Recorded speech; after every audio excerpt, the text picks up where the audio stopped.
Welcome to the 40-year-old FUQ Boys podcast. I go by the name BlackPegasus, and I have a very, very special guest in the house, LIL Fresh Sam. Say what's up. What's good? How you doing? Oh, man. Amazing. Awesome. Well, I appreciate you making the trip to good old humble Colorado Springs for this interview. We're going to have a good time, get to know you, and then also I think we'll do a reaction. That'll be fun too. Let's do it. All right, let's get it going. You guys, before we get started, don't forget to like, share, and comment on all the content. But if you're rocking with the vibe, you know what you need to do. You need to subscribe. Helps your boy get to 100,000 subs. We almost there. Let's get it, y'all. 40-year-old boys are back in town. Boys are back in town. 40-year-old boys are back in town. The boys are back in town. 40-year-old FUQ Boys podcast. Malt liquor for your ears. 40. All right, you guys, let me get this logo down. Let's get into it, man. We're going to have a great conversation. Now, shout out to my partner in crime, Don Wannabe. He is missing in action currently, but it's all good. We in the house right now. So this is what's really cool. I wanted to give you a congratulations on air. And it's just wild that you literally just got off of a European tour with the Pharcyde. Now, I'm curious because it took me a long time. I'm 43 years old. It took me forever to get my first European tour as a rapper. And you just like, I'm so talented. I made it. That's ill. But I wanted to see when you went on tour, I'm tripping. Let's give a good introduction to yourself. How would you introduce yourself to the world?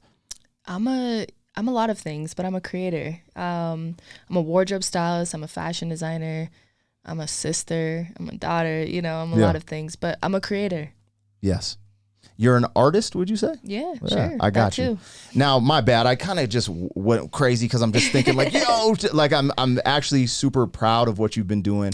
I follow the movement and I just want to, uplift that. So thank you.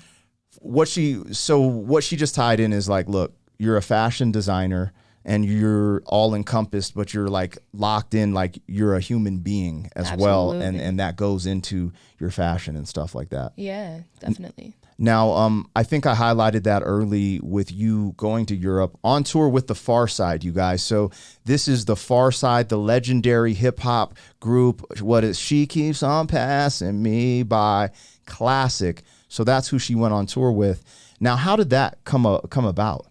So January 2022, I got this call from somebody who was managing their tour, and they were like, we need a new tour flyer. We want to hire you as a stylist. Can you do it? It's like, cool. I had to go research who they were and like kind of what their style was like. And they told me they were coming back from like 30 or about 20 years. Like they had broken up, so they were coming after. It's like a reunion. Yeah, 30-year anniversary tour. And so I was like, okay, this is a big deal. So did my research, got them outfits, went to the shoot. It ended up being at Venice Beach. And it was just amazing. Like, they were super cool guys. And everything worked out perfectly, as usual. And they hit me back up, like, maybe 3 months later. They were like, hey, do you want to go on, like, their manager representative was like, do you want to go on tour? And I'm like, like, that's not really what I do. Like, I'm a wardrobe stylist. Like, I guess if you want to, if you need styles and stuff, and they're like, we need a bunch of different things, like, this is how we can make it happen. And it made sense, in multiple different, like, literal sense. Yeah. And sense. And I went on tour with them. That was last year. That was last summer. And then, honestly, like, we went on tour for 2.5 months. Oh, wow. And you get to really know someone in 2.5 months, seen every day on the go, like good, bad, ugly, right? Yeah. And these guys are incredible, like in every way, like people and then performers, like incredible. And so, we became kind of like gained this family unit and just stuck with it. And they hit me in, February? Like, hey, you want to go to Europe?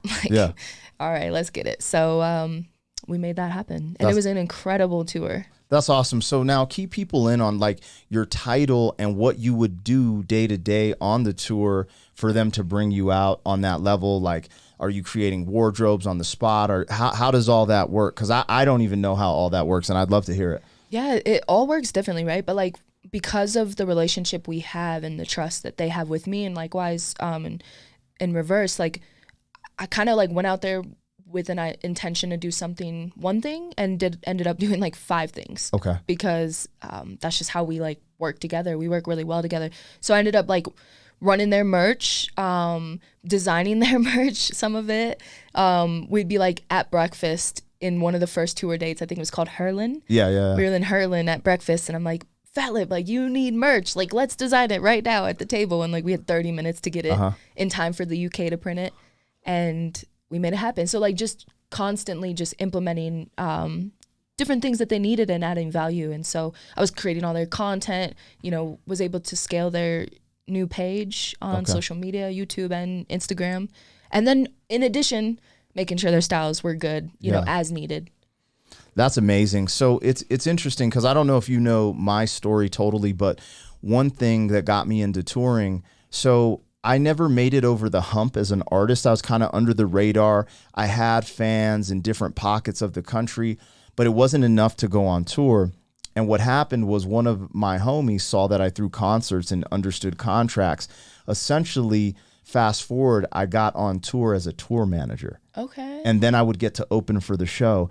And what you said reminded me of that. When you go on tour, you wear different hats. So for me to get on tour, I had to go as a tour manager, hold down things, and then I get to present my art to the world. In your case, they're bringing you out as the artist, but in certain aspects, you started maybe becoming like almost like a social media manager, a merchandise director. I didn't even know that. So all that's kind of epic. Things, like everything. Like, I mean, just it became so natural. Like the guys are like my brothers, you know? So like I would walk into a dressing room and like before Suave, the tour manager, would even be able to see that they got the wrong tequila for one of the guys. I was like, yo, just letting you know, like Trey's about to be mad. Like let him know. You know, just I'm a person of value. I bring value everywhere I go. And so what's cool about them though is like they reciprocated. So yeah, I was hired to do, you know, a role, but they would also like promote my brand and rep my brand and like make sure my brand was getting pushed out there as well. And what is your brand so people know? Yeah, it's Infatu. So my brand is a sustainable fashion brand. Been building it for the last 12 years, you know, making one-of-a-kind pieces before it was cool. Yeah. And now it's working out. And like I have celebrities all around the world wearing them. Yeah, it trips me out because I remember, I think the first time I got put on to you was with Hypnotic. And I think we were speaking at an engagement and I kind of met you. I had heard of you, but I met you in person, and to see your jump from then to there, and the type in our industry, you have to believe in yourself at a very high level and have that faith that things are going to work out, because it's just so like we're a freelance and it's like just making it happen. And seeing you back and forth, because you were in LA. Are you in LA still? Yeah, back and forth. Yeah. And so to get to that level and really push the envelope with your brand, and then also the way you see design and art, and have like, especially in LA where there's people doing these things at a very high level as well, for you to be the one to stand out and kind of break through, because that's what I see happening in this moment. It's amazing. So it's super amazing. Now, one thing I wanted to highlight is for you guys, you listeners out there, especially if there's any artists out there listening, she said she brings value. She said, I'm a person of value. I bring value. And I wanted to highlight that because what I've learned in this industry is like when you're dealing with people, a lot of times showing your value first is the way that opens the door when you're up and coming. So there's a lot there, even though you just said, hey, I'm high value, that's profound saying that, because for me personally, a lot of times the relationships that I've had that have been the best is because I went ahead and showed value. And then even with trying to get sponsorships, it's like, hey, like, let me, put someone's brand in front of this video that does well. Then they're like, oh, like, because I showed my value, now they want to show what they can do for my brand, vice versa. So exactly. Just wanted to highlight that. That was super cool that you just said that. And you're dialed in. I could just tell. It took a long time. I starved for 10 years. I didn't, like you said a minute ago, you had to really believe. I had undeniable faith that like this was going to work out, because I didn't have another option. Yeah. A lot of things, or one thing a lot of people don't know about me is I couldn't, and I never said this publicly, but I don't care what people think of me. This is crazy, but I got denied to get into Metro. Oh, wow. I had such a low GPA, and not because I'm an idiot, clearly. I just did not care about like the education I was being taught. And if I don't care about something, I'm not going to give my all to it. Look at when I give my all to something. And so, you know, let that be a testimonial to someone else. Like, who cares about your grades, you know, but like, what are you good at, and go apply yourself to that. Don't let a system tell you you're, you know, dumb or you're an idiot, because I let, like 18, that's what I was like literally pulled in two different directions. One teacher who had a massive impact on me was like, you could be anything, you can do this. And then I had the educational system telling me I was an idiot and I couldn't even get into colleges, you know? So just, I had a lot of trial and error to get to right here, like so much I couldn't even tell you in, you know, this interview, but you have to believe in yourself more than anyone else to be able to be right here. No, that's facts. And it's interesting because I was not very good academically. I was never, I was horrible in math. I struggled with a lot of these things, but then in the arts, I excelled, like as being an entertainer, as seeing certain things. And what's interesting, I sucked with math, but when it comes to, you know, doing accounting for money, my business, I'm amazing. Exactly. You know what I'm saying? So it's just one of those things that are really unique. And I think it was said in what you said, but it's a quote that I love to say: experience is the best teacher. And sometimes, you know, experience, like you have life experiences. That's why sometimes you get online, you see these kids are trying to be gurus at like 18 and you're like, what are you talking about? Because experience is the best teacher. Mm-hmm. And sometimes you have to experience things to develop the wisdom from the knowledge, because they're two different things. Absolutely. You know, wisdom is like applied knowledge. And so I think there's something to that. And it's really interesting where people will steer you when you're young and you're most impressionable and you don't know what to do. And that's really cool. That teacher was kind of like, hey, like, go. And was it he or she? It's a woman, yeah. Okay, she saw something in you before maybe even you saw something in yourself, would you say? Absolutely, yeah. So there I you go. had no idea it was possible to be a fashion designer. Yeah. I was surrounded by farms every day. I would drive to school and see a farm on my way, you know? Yeah. I would go to school dressing like I would want to, and I would get looked at, I would get like kind of teased in a way, but also people thought I was cool because I was myself. Yeah. So it was like a weird thing I had to really break through for a long time to be able to like be myself. Yeah. Now, speaking of that, you know, growing up, how did you grow up? Were you always into fashion, or is this something that came about through some type of influence or culture? Like where are you from? Brighton, Colorado. Okay. So you're Colorado. When you were growing up, what type of things did you see growing up, and what do you think started leading you to the fashion world? Now that you ask it, like, I don't remember exactly like one point in time where it was like, oh, this is my thing, you know, but I remember just being impacted by, I was obsessed with music. Okay. So I was obsessed with the culture. Yeah, yeah. And I would see, you know, Baby Fat and, you know, all the brands. I can't think of, I don't know why I just had blank, but I can't, like, Rockaware. Yeah, you know, I used to rock a lot of Rockaware, South Pole, all the Echo. Yeah. And I was just obsessed with like, I became obsessed of like seeing a missing factor. Like I would go to the mall and I would save all my money to buy clothes and shoes, but then I would go to the mall and be disappointed because I didn't see what I wanted to wear. So I saw the hole and I was like, one day I want to create that. And then I started designing clothes. Wow, that's epic. Now, there's something me and you have in common, in a sense. I'm going to tell, this is really cool to hear this story, and I kind of wonder where it would have went. But anyways, so when I was coming up, I was similar. I was super enthralled with the culture, rap specifically. And Wu-Tang at the time was like, it's like colorful wallabies. And they always just had this flashy, like, as the kids would call it, drip. So they had the flashy drip, whatever. But that's what got me into fashion was Wu-Tang, Raekwon, Ghostface, Capadonna, right? So I'm trying to keep up with the Joneses, and I didn't have money. I just didn't have the money. And what I found myself doing was, this is kind of crazy, but back in those days, polo, chaps. So chaps was a thing. It was like a little under polo, Reebok, Nike.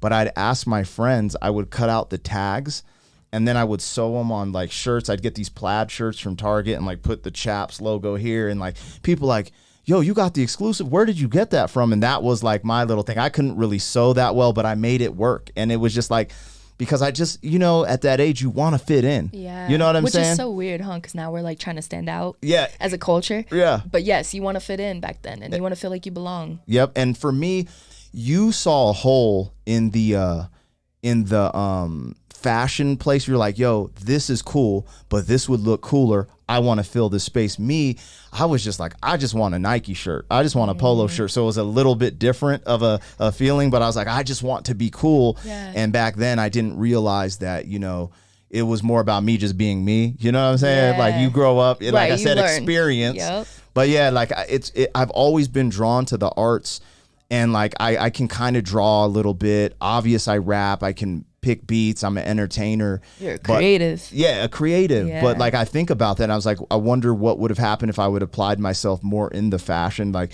I'll try to make things match and look cool. But like when I see what you do, and you guys, I'm not joking, like I brought her up here for a specific reason because she just has an eye for detail and talent. And like I've seen these jackets she's made, all types of stuff. I'm like, bro, that's stunting. Now, let's talk about some of the people you've worked with, because you have worked with a bunch of people on the higher tier. Do you want to give some of those people a shout out? Yeah, you said Wu-Tang, so let's give a shout out to Method Man. That's like one of the first rappers to ever wear my brand. Oh, snap. I don't think I knew that. I actually recently found a photo, and I'll show you after this interview. Yeah. Like Meth's got the Wu up, and he's rocking the beanie. Where is the photo?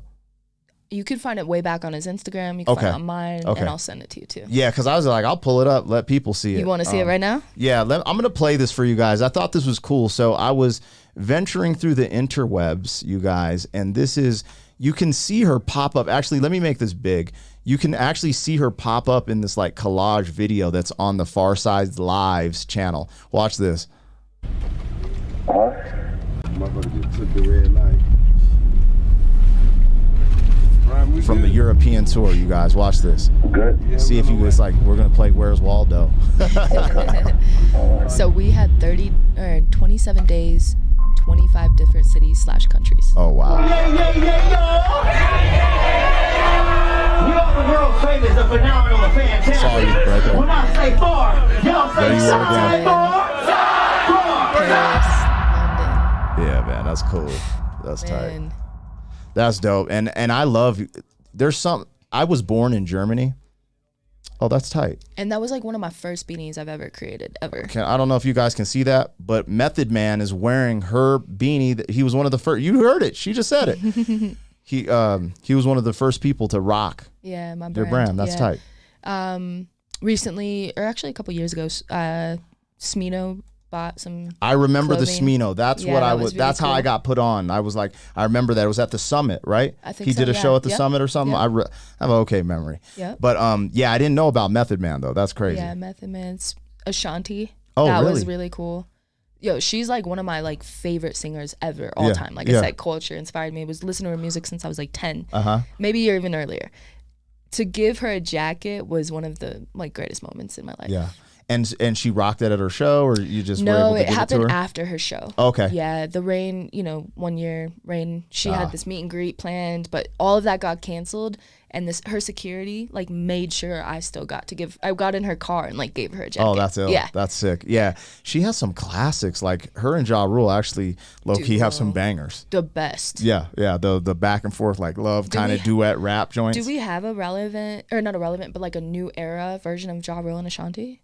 No, hell no. Nobody Not that can I know ever do of. it again. I mean, people try to do stuff, but they don't. They fall short. So it's a lot to live up to. They were a duo. Yeah, hell yeah. So we got Shmino, Method Man, Ashanti, The Pharcyde. The Pharcyde. You've done stuff for the Reminders too. The Reminders. Those are that's family. Me that's too. family. I love them. Asia, Samir, I'm getting you back on here. We're gonna have a vibe. Yeah. Shout out and much love to them. Yeah. Some of my favorite people ever. Yeah, that's awesome. So how it sounds like, so being from Brighton, Colorado, you got exposed to the culture through like, different mediums of like, let's say the music or television and stuff like that. As you were coming up, when did you start really playing with trying to, because you said you saw it, you're like, yo, I'd like to fill that void of fashion. When did you actually start? And do you know how to sew? Yeah. So when did you learn all that? Because that's really rare. Like my mom had a sewing machine, and that's just so rare nowadays. Like it's just weird how certain things, we had a typewriter in the house, sewing machines, And I'm like, all this stuff is just like, it's like, oh, it's you only can find them at antique Ancient, stores. yeah. It's really crazy. And now it's becoming more popular again. But it's just, it was the will to learn, the desire to want to be my greatest fashion designer possible. Yeah. Like, I didn't know how to sew. Okay. I watched Google and YouTube and bought it and just taught myself. Then I also started to learn about mentorship. And although there wasn't a lot of it here in Colorado around fashion, you know, I would hit up Joann's Fabric and like read the board and see who was sewing on the board, call them up and be like, can I come work with you? Like, I'll work for free. I just want to learn how to sew. So it was like literally, Hypnotic told me this term, but it was literally bootstrap every part of the way. I was making these jackets. So now I want to actually tell a story because now it's relevant and popular and trendy and accepted.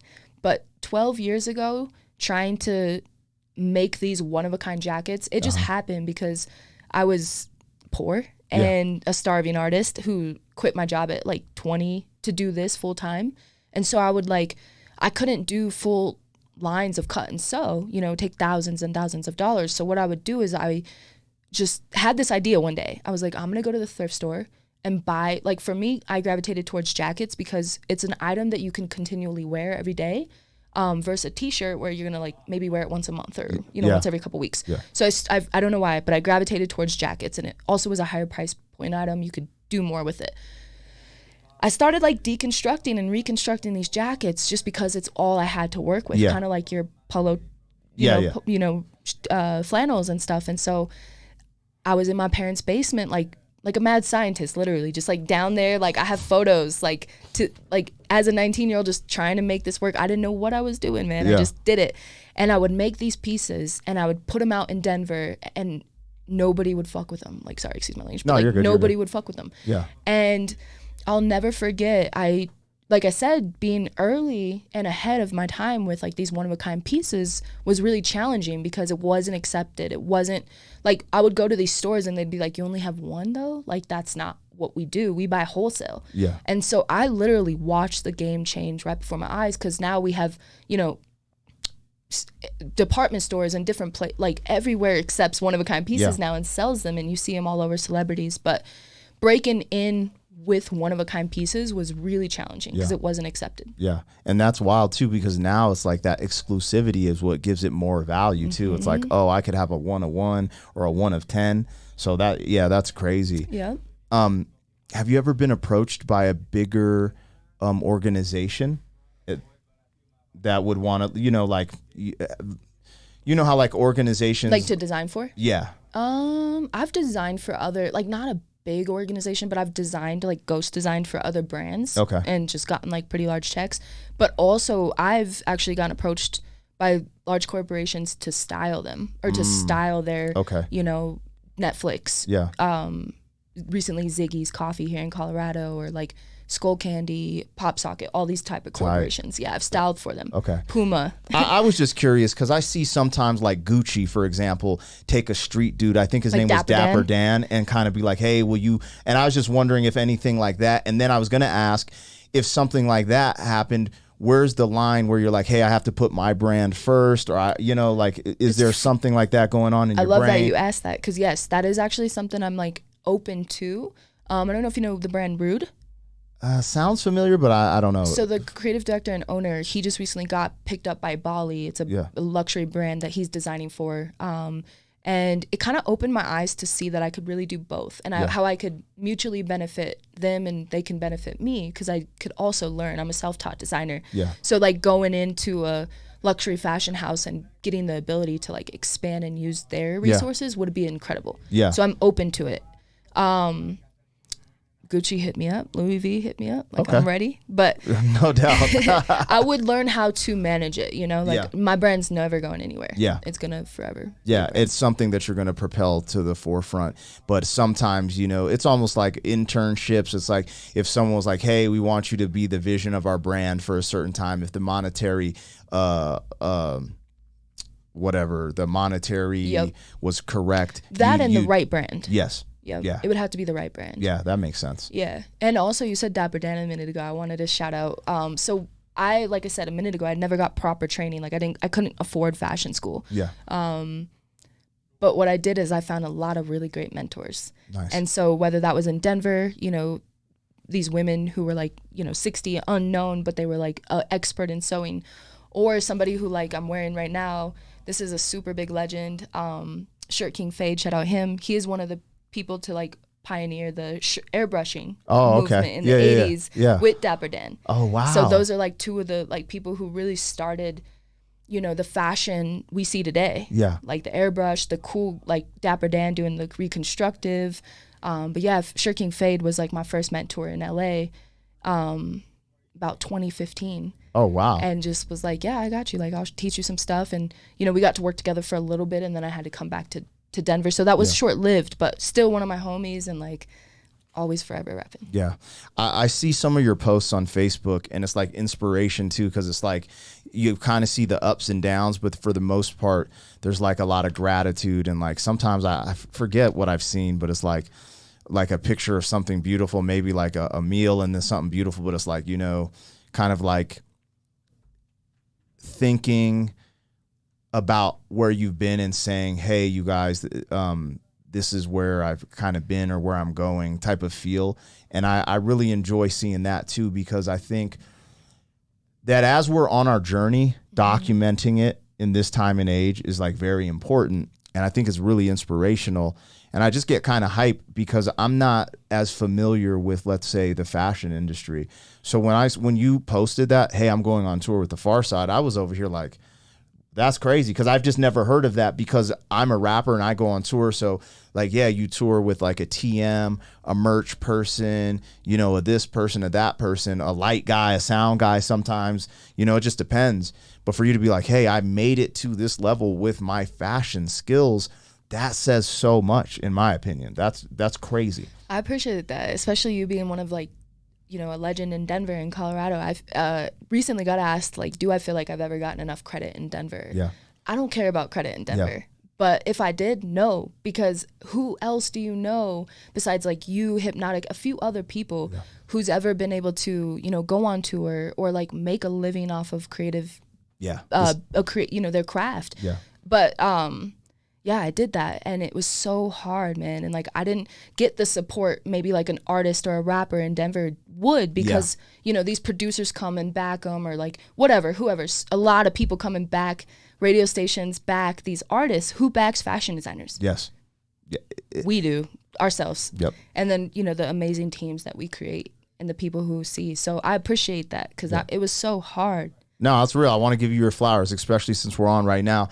Now, it's funny you say that, because I was in the same realm. You know, radio never supported what we did, you know, me, Hip, a bunch of other people. And you see the youngsters coming up and they're like, yo, I'm the hottest in the city, which in rightful terms they are. Like, so, some of them are there. It's like, here's the baton, keep rolling. Right. And it is one of those things, because I know for Colorado, I don't know if I'll ever get the credit for being or doing what I've done. But I've got to the right when you said, I don't care. Like, that's where I'm at. I'm like, my bank account needs to reflect that credit. Like, and this channel, the numbers, like all these things that are happening in real time, that's what's really reflective. And look, one day when it's all said and done, maybe I'll get my flowers, maybe I won't. But as long as I can provide for my family and have a good time doing what I love and enjoy, I can live winning. with that. You're winning. You're the 1% in Denver. Yeah. And if other people like myself who've been grinding in this industry since I was 16 sees it or not, it's all good. Like, exactly. I respect it. That's why I'm here right now. Like, I respect your hustle and your grind and what you've been able to do with the city of Denver. Yeah. Because I know it's hard. Yeah. It's a grind for sure. Now, what is the next goal for you? Like, what are you working on right now, and what are you working towards? So 2 things I'm working on right at this moment is, a minute ago you asked, have any corporations approached me? Yeah. No. Or well, yeah, but not in the sense that I want to. So I'm actually about to approach a corporation that I think could really, like, we could mutually benefit from each other. Facts. Design-wise. Yep.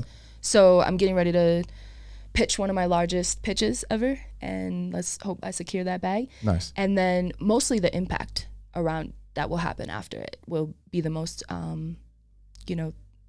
part that I'll be most happy about. Yeah. I'm also working on scaling my brand. I've outgrown it. Okay. I've outgrown it. It's outgrown me. And so I can no longer be the only one managing it and building it. And so I'm in the midst of scaling that. Okay. Now, when you start scaling, because scaling is very interesting, and I still kind of, as a leader of my company, have trouble scaling sometimes. How do you go about scaling it? Because this is your baby. You know what I'm saying? Like with some of the stuff I do, let's say concert promotion, I'm like, it's just numbers, like whatever, right? But if it was like my art or something like that, something that's your baby, how do you scale that? How do you find someone you can put your trust in to do that? How do you go about that?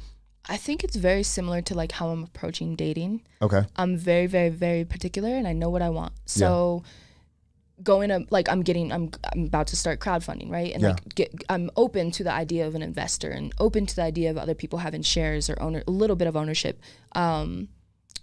10 years ago, like I had gotten money thrown at me, wasn't down, didn't want it because it's my baby and I want to craft it, build it to where I see fit. And now it's ready to like walk on its own. Yeah. And I'm ready to like assist it to do that. So I have to be a little more hands off and like open to other people coming in and holding my baby.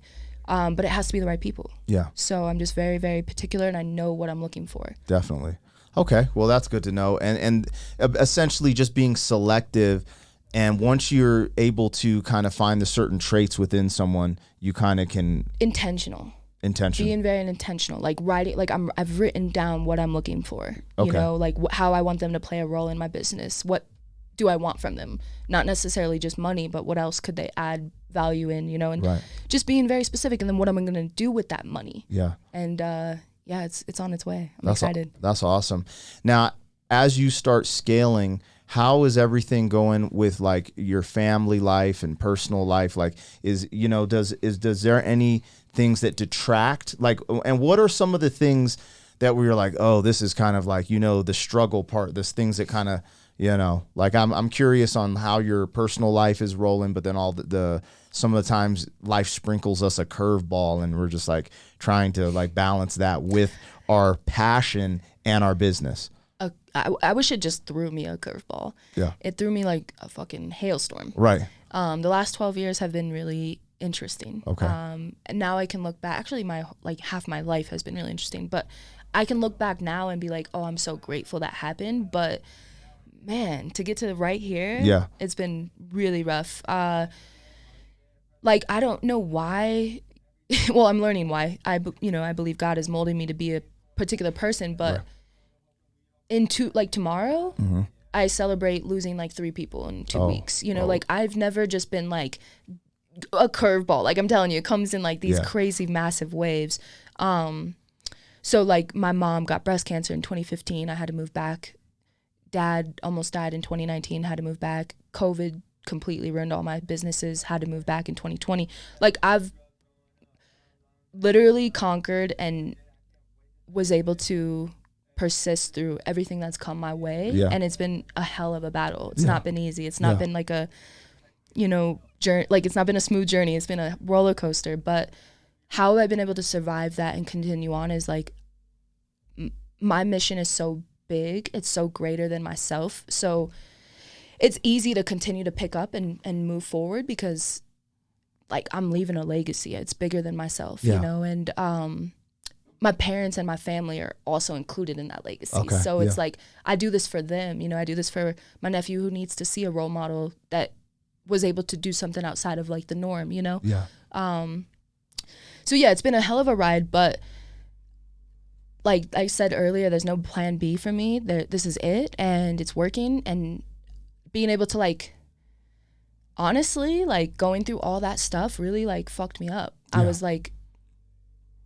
really traumatized, and I didn't even realize like I was just coping through work constantly. Like I'm still a workaholic, but I'm learning how to balance that and work on myself and like heal the trauma, because that's how I've been able to really catapult.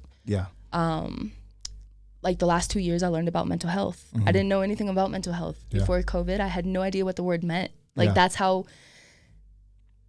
lack of knowledge I had around that around that subject. And then I had no choice but to learn about it. And now I've like been able to incorporate it in everything I do. So like I said earlier, it's like you get to look back once you're through and be like, oh, that's why it happened. Yeah. But once you're going through it, it's tough and you don't know why. Yeah. There's always a greater purpose. It's interesting hearing that because I knew you faced adversity, not all of that, but I think it's good to highlight these things because for some of the people watching, they're going through things and we're all going through similar things. But for me, having you on the platform kind of showing, like you said, yo, I've conquered this, and having the tenacity that you do. The other thing is it goes back to I said it earlier, experience is the best teacher, and to sometimes to embrace the trauma and start dealing with it instead of running away with it. Absolutely. And I think that's something that a lot of people have to deal with. And I think 2020 opened that up for a lot of us. You know what I mean? I know I went really dark,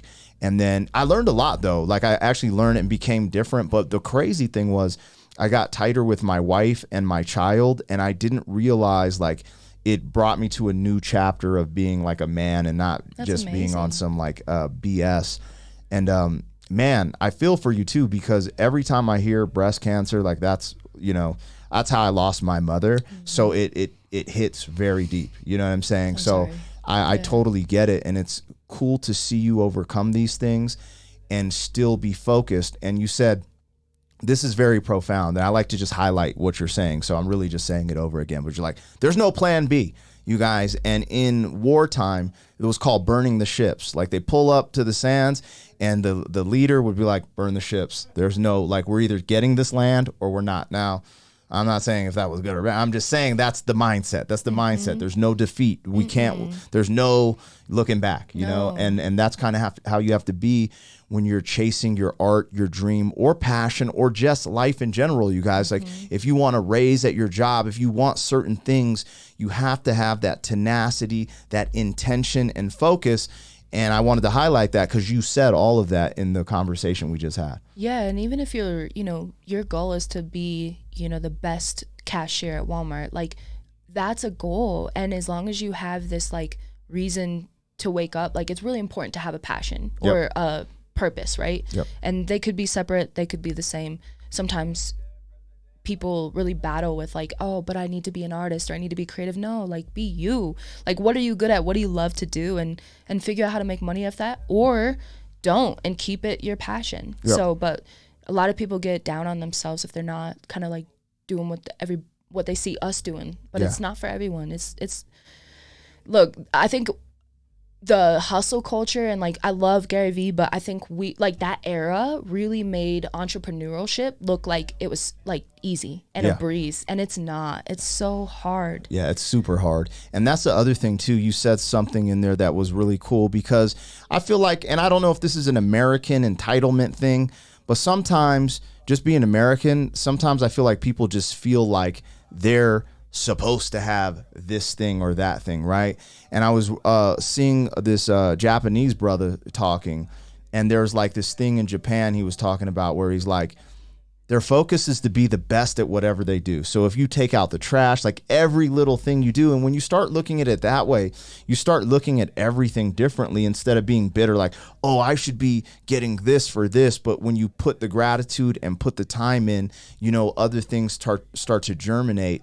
And I think there's a balance. When I heard that, and I was versus some of the things I hear, I'm just oh, there's a balance to be had and find so that you can be your best version. Absolutely. And I think there's a lot to that. So. And I think, I said this on Instagram the other day, something I recently realized is I grew up admiring and kind of obsessed with Michael Jordan. I was a basketball player since I was in I didn't know that. That's crazy. So that's where I got this work ethic, I think, because I was a basketball player since I was 7. I was traveling. I was competitive. We were really getting it. Yeah. And I had a really good coach. Shout out to Mark. Mark really shifted my life in teaching me never to give up. That's why I'm here. Yeah. Because he really instilled in me you don't give up. To compete. Cry, be mad, throw the ball, but don't give up. You don't till it's over. And so, but I studied Michael Jordan my whole since I was young. Before I could even read, I was reading Salt in My Shoes, the storybook, and then I read his autobiography, and I was just obsessed with Michael Jordan. And what he taught me is I as a kid, I strived for greatness. Yeah. And still to this day strive for greatness. It was never about being famous. Yeah. And I think that's where we need to shift our perspective in today's, in today's society and these kids coming up, like there needs to be a greater purpose beyond being famous, because that doesn't go anywhere. It doesn't fulfill you. It's not, it's only so much. That's clout driven. Yeah, it's clout driven. Clout culture. And it's just crazy because we prop up these clowns who do ridiculous things and they're still getting the views, the streams. And it's interesting. And it's so crazy because I didn't know I'm a Michael Jordan fanatic. Oh, yeah. Fanatic. Oh, okay. Like, yeah. And it's like people like LeBron, Kobe. I'm like, Jordan. Period. There's nothing. It's you can our tell 2023 me. year. Anyways, that's epic. All right. Well, we've been rocking for about 40 minutes. I feel like I could talk to you forever. Literally. So this is super dope. You guys, make sure you're hitting that like button. If you want to see Lil Fresh Sam back on the channel, leave a comment, and I'm sure I'll have you back. We have to have more conversations. Let's get it. And it'll be dope. I'm down. But anytime I'm in Colorado. Before we go, let people know where they can find you. Yeah, you can look at me, or you can find me and follow me on Instagram, YouTube, TikTok at Little Fresh Sam, LIL Fresh Sam. Cool. You guys, tap in with us. We're gonna do some cool reactions on here as well. So we're gonna have a good time. But I appreciate you being here. Yeah, I appreciate you and too. keep up the hard work, the tenacity. It's all aligning for you, and it's like the door's starting to open. You just got to step through it. Easier said than done sometimes, but I am stepping through. Yep, and it's happening. Hell yeah. All right, you guys, you know what it is. Don't forget to like, share, and comment on all the content. But if you're rocking with the vibe, subscribe, help your homie out. You know what it is. 40. Thank you for being some man. 40 years down the road, back again. FUQ boy.